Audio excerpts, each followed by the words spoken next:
ከነርቭ ጋር የተያያዙ የሆኑ የሽንት ቦታ ችግሮች አሉ። እነሱም ለኩላሊት አደጋ ወይም ስጋት ሊያመጡ ይችላሉ።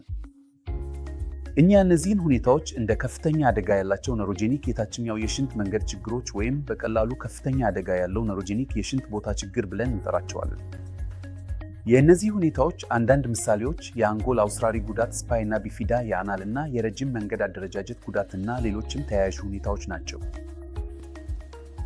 የተለያዩ ምክንያቶች ምክንያት በአገራችን ስፓይና ቢፊዳ እና ሌሎች ከልደት ጋር የተያያዙ የጀርባ ጉዳቶች ከምዕራባዊ ሕዝብ ይልቅ የበለጠ የተለመዱ ናቸው። የፎሌት አባል አካት አይኖረም። እነዚህ እርጉዝነቶች ላይ ለነርቭ ችግሮች አጠቃላይ ምርመራ የለንም። ስለዚህም በህንድ ሕዝብ ውስጥ የስፓይና ቢፊዳ ዝቅተኛ አይደለም። እነዚህ ሕፃናት በቅድሚያ አልተመረመሩና አልተወካዩም ከሆነ ኩላሊታቸው ሊጎዳ ይችላል። ይህም ድርብ አደጋ ነው። ከጀርባ ጉዳት ጋር የተወለደ ሕፃን የታችኛውን አካል ሊያሳድንበት ይችላል። በቁልፍ መኪና ላይ ሊያኖረው ይችላል። አሁንም የሚከለክል የሚችል ችግር ተጨማሪ በመኖሩ ኩላሊቱ ተጎድቷል። ይህም በመጀመሪያ ከመኖሩ መከላከል የተቻለ ነበር። ነገር ግን እነዚህ ሕፃናት በቅድሚያ ከተመረመሩና ከተወከሉ በእነዚህ ሕፃናት ውስጥ የኩላሊት ጉዳት ሁልጊዜ ሊከለከል ይችላል።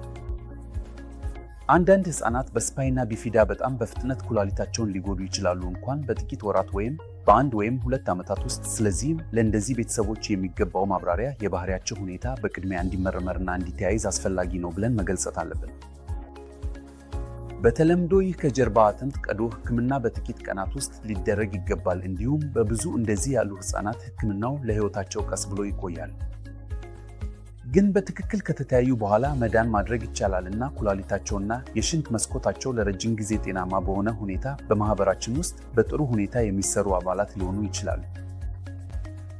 እንደዚህ ያለ አስተዳደር ሲደረግ ሽንታቸው እንዳይፈስ፣ ጉድፍታቸው እንዳይፈስ፣ ግል ንጽህናቸው ጥሩ እንዲሆን ያረጋግጣል። ከዚያም ትምህርት ቤት ማሰባሰብና ከወዳጆቻቸው ጋር መገናኘት ይቻላቸዋል። ይህም ሁሉ በሽንት ወይም በጉድፍ መቆጣጠር ችግር ካለባቸው በጣም አስቸጋሪ ይሆናል።